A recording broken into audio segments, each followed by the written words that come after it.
Last night we reported on claims that the Liberal Democrats sold a huge membership database to the Remain campaign during the 2016 referendum. Well, tonight we look at Leave.EU, the largest pro-Brexit campaign in Britain, set up and run by the millionaire Arron Banks.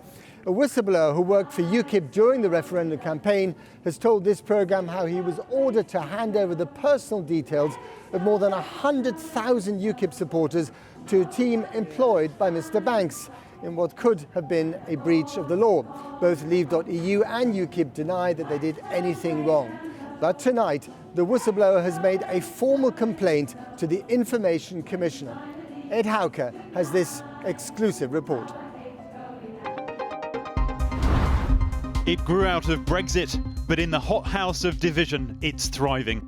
Leave.EU, run by Britain's biggest political donor, Arron Banks, on the edge of the shot, but at the heart of the fight for power.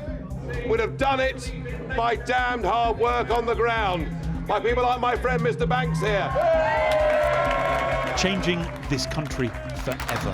Let June the 23rd go down in our history as our independence day. Harvesting broad public support for Brexit into his Leave.EU campaign, the biggest pressure group in politics, more than 1 million strong online, built from scratch, it's claimed, one social media post at a time. The Leave.EU was left with nearly 100,000 members. It's got nearly 1.5 million people follow it on social media. And in the so-called Brexit election, he's trying to reshape politics again, using his massive following to swing voters behind Boris Johnson and the Conservative Party. Let's get Brexit done, my friend. But tonight, questions about how Arron Banks grew his power base. I would never have allowed the database to go outside the party. New evidence of personal data hijacked, giving Leave.EU a shortcut into Britain's Eurosceptic heartland. But were lies told to get there? And was the law broken? I am data controller for UKIP. Therefore, I must make sure that data isn't being abused and going into the wrong hands. And it did. Very, very good luck. In 2015, a Brexit vote seemed a distant prospect. The battle was for Parliament, and Nigel Farage and a surging UKIP were fighting the Conservatives. And if I get elected for you, you'll have a powerful national voice. But after the smiles, crisis. Nigel Farage lost, and the campaign almost bankrupted UKIP. It became very clear to me that UKIP was financially on the ropes. It was short of money. David Souter had been UKIP's head of candidates. He saw the bills pile up. But the party's millionaire backer Arron Banks offered help. A deal was done. He would take over UKIP's membership operation. I understood at the time that an offer had been made by Arron Banks to take on that weight, to take on that role and run the database, run the membership function of UKIP. Leave.EU's call centre was at Arron Banks' Bristol HQ. We have currently 1 million or so leaflets, obviously we can get. And managers at this office would run the new UKIP operation nearby.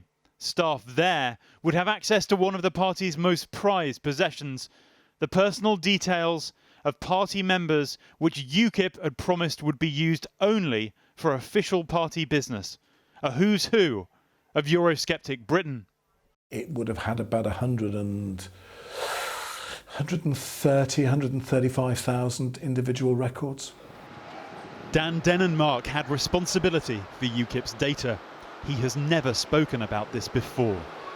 It didn't sit right with me at the time. And the least I can do is be honest about the fact that I was involved in handling that data and I was asked to hand it out. And I didn't want to do this, but I did. How big was the database? I mean, in the excess of 100,000 records. Obviously the contact details, email addresses and phone numbers.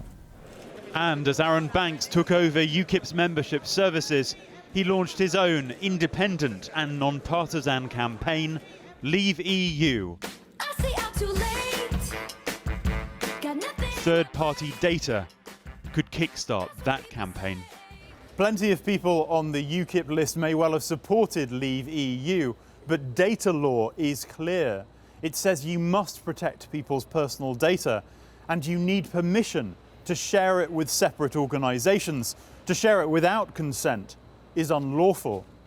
Dan Denenmark was very concerned that Leave.EU would get its hands on the data he was sending to the new UKIP call centre, so he tried to limit it to start with.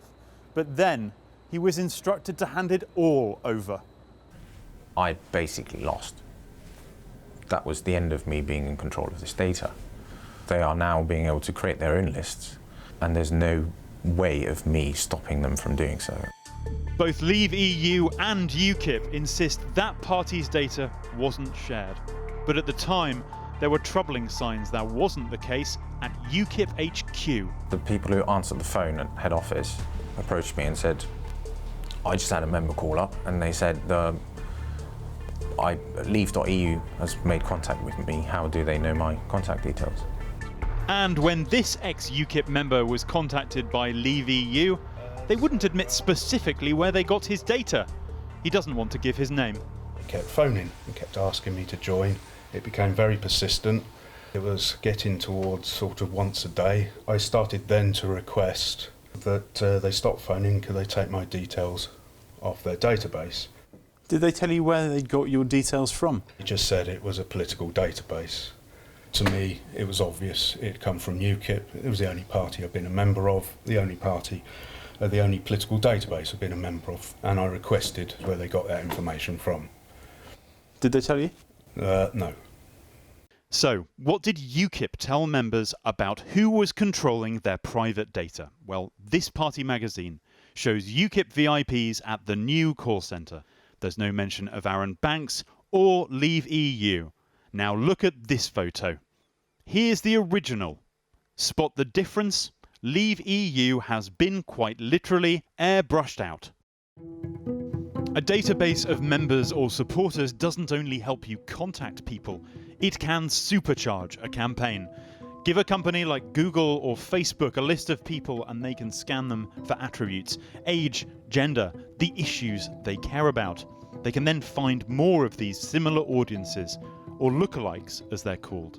And with the right list, your audience can multiply, even explode. Did Leave.EU use UKIP's data? Undoubtedly they ran a slick social media operation that attracted support. Whatever it was, something was working. Their Facebook likes skyrocketed.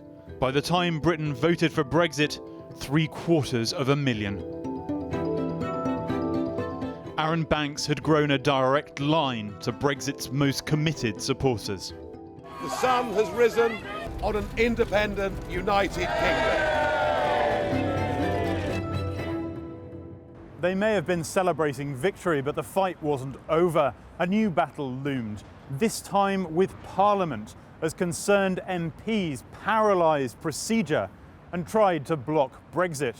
Now Arron Banks, the leader of Britain's biggest digital army, turned his guns on them. Operation Blue Wave, targeting Conservative MPs, he felt imperilled his Brexit vision. Followers were urged through social media to invade local Tory associations and deselect enemy MPs. And cash was raised to fund it all. We're now starting to deploy some of that money into campaigning against MPs that are clearly trying to undermine Brexit. Are you really just trying to put the frighteners on these people? Well, there's an element to that, I'm not going to deny that. We've looked at the numbers. Of 29 Conservative MPs targeted by Mr Banks, 20 have left the party or will now leave Parliament. Banks had other uses for his online army, pushing them to battle for his old friend Nigel Farage and the Brexit Party. Is there any other political party with the energy, optimism and belief that we've got in the Brexit Party? No, there isn't. But the relationship has soured. First, Arron Banks heaped pressure on Nigel Farage to stand the Brexit Party down in Tory-held seats. Now Leave.EU tell their supporters simply back Boris. What I don't understand is how Arron, having been so vehemently opposed to Mrs May's deal, wanted to back Boris's deal. I don't understand it. So there's a rift between the pair of you now? I don't understand it. It's as simple as that.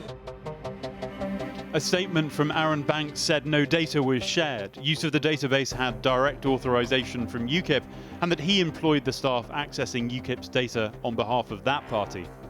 UKIP insists the Bristol call centre staff worked for it, and says the party did not lose control of its data. What cannot be disputed, in less than 4 years, Leave.EU's online power has grown, reaching beyond the Conservatives, perhaps even vanquishing MPs. UKIP and the Brexit party too may wither, but the Arron Banks digital army is thriving.